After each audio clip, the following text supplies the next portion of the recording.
Hello, Michigan Realtors, and welcome back to Asking for a Friend. This is our second installment where the members ask the questions on behalf of their friend.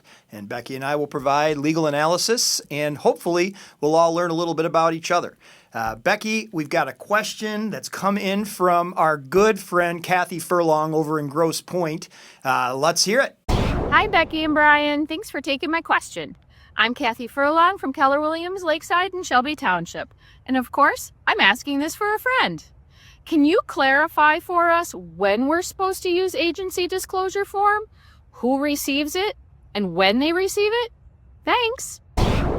Kathy, that is a good question. I'm going to turn it over to Becky Berke for a little bit of analysis on that one. Yeah, sure thing. Or I guess we should say Kathy's friend. We ought to. That is a great question. So here's the gist of when you need to use the agency disclosure form and who should receive it. So in a nutshell, Michigan law says that a real estate licensee must provide that agency disclosure form to a buyer or seller prior to the disclosure of confidential information. So that means that you are providing them the form before they reveal any confidential information. And this is not limited to just, your clients that you're working with. This also applies to buyers or sellers who you are just interacting directly with. So, for example, let's say that you are a buyer agent and your buyer client becomes interested in a for sale by owner property.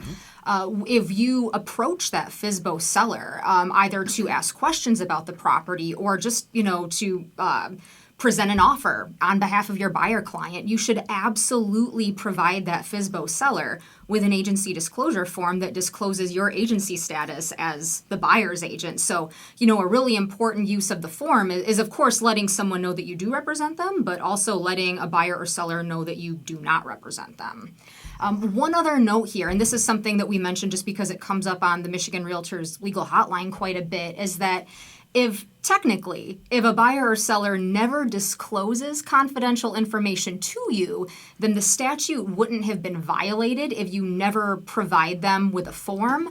But, and Brian, I've heard you say this 100 times, if we're talking about real life scenarios, it's not very likely that you're going to get very far working with a buyer or seller without them disclosing something that is confidential. So the best practice here is just to provide them with the form as early as possible. Right. It's a good protection for the brokerage, for yourself, because you never know when they are actually going to reveal that confidential information. Absolutely. And as Gail Anderson always says, you cannot unring that bell.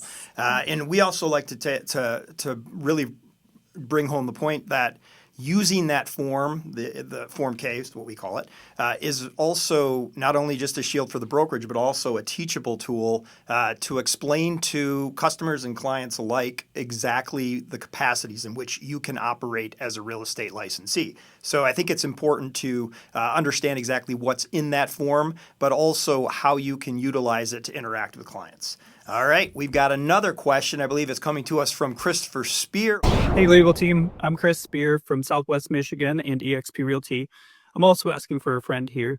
We've been told that you can create an agency relationship with a buyer, even in the absence of a written buyer-agency agreement. I thought that the settlement practice changes required a written agreement when you work with a buyer, and that you cannot get paid more than what's stated in that written agreement. Can you explain the differences here? My friend is very confused. Christopher, that is a very good question, and a lot of moving parts in that question. So the first thing that I think we should address, obviously, is that the settlement obviously does require that written agreement in place. It needn't be an agency agreement, but it does have to specify the amount of compensation, and that is triggered by working with a buyer and touring a property. But what we're talking about here is some of the nuances in Michigan law, which is really important because we hope to not have to worry about this much longer. There's actually legislation making its way through the process in Lansing that would eliminate implied agency. But as it stands, and as of this taping, we still have implied agency in this state. So what that means is that if you act in such a way with your customer/client where you are indicating to them that you are representing them, and of course, even if their perspective is that you are representing them. That's 99% of the law. So implied agency creates a lot of issues for the brokerage, though, especially if you are in a designated agency office, because as we know, designated agency firms have to be very specific how they observe formalities to make sure that they have written agreements in place on who's designated to represent whom. And of course, if you have implied agency, that blows up the entire model. So obviously the consequence there is a forfeiture of commission, obviously instances of non-consensual dual agency. So making sure that you establish agency as early as possible, obviously making sure that the consumer is clear as to the capacity that you're serving them in. If you want to work with a client as a customer, I should say a consumer as a customer, then you need to make that very clear to them that you have limitations on what you can provide. Obviously, we also emphasize the fact that consumers need to understand time is of the essence. You want to have an agency relationship so you can get true agency services. So all that being said, to sort of sum it up, written agreement is required in order to get paid. That's something we understand through basic contract law, but a written agreement is not required to actually create agency at this point in time in Michigan. As I mentioned, we're trying to fix that through legislative action, but right now, clarity with the consumer is more important than ever, making sure they understand not only your value proposition, but also the services that you can provide. All right, next question, I believe, comes to us from Randi Brandt-Alves out in the southeast corner of the state. So let's hear the tape, Joe. Hi, Michigan Realtors legal team. It's Randi Brandt-Alves from Greater Metropolitan Association of Realtors. Thanks for taking my question today. Can we talk about dual agency? When does dual agency actually arise? Is it different if we operate a traditional agency office versus a designated agency office? And is there a way to actually do it correctly? I'm asking for a friend, of course. Very good question. Thank you, Randi. One of the things I think as a starting point is dual agency has a very complicated reputation. Obviously, if you Google dual agency, it can come back with some pretty unflattering results. But the fact of the matter is, it is allowed under Michigan law, and there are very prescribed ways in which you can accomplish it. But I think we have to look at this in two different ways. So, Becky, give us a little bit of an analysis on the sort of traditional agency side of things. Yeah, and I think that is a good place to start because dual agency will operate differently depending on whether or not a brokerage practices a traditional agency model or a designated agency model. So, in a traditional agency office, and when we say traditional agency office, we're talking about a brokerage agency model where every agent in that office has an agency relationship with every client who is working with that firm. So in that traditional agency office, dual agency can really arise in two different ways. First, it can arise where you have one agent who is representing both sides of the transaction, so where they're representing both the buyer and the seller in a single transaction, but it can also arise anytime you have an in-house transaction. So anytime you have, two agents from that same brokerage who are representing both the buyer and the seller in that transaction. In either of those scenarios, that creates a dual agency, which requires written informed consent from both the buyer and the seller in order to proceed with that transaction, or I should say in order to proceed with that dual agency relationship. And that written informed consent is really important because if you don't have that, you have undisclosed dual agency, which means that you forfeit a right to a commission, which is not good.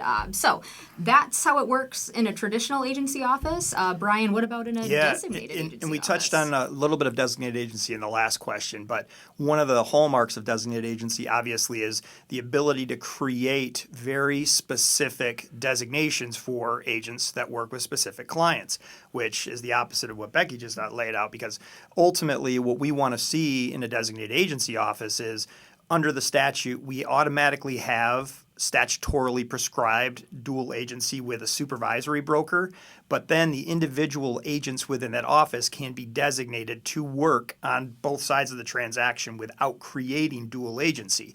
Of course, one thing that we have to be aware of is that with dual agent, one agent representing both sides of the transaction, that does create dual agency, and that has to be addressed, and it has to have written informed consent, as Becky mentioned.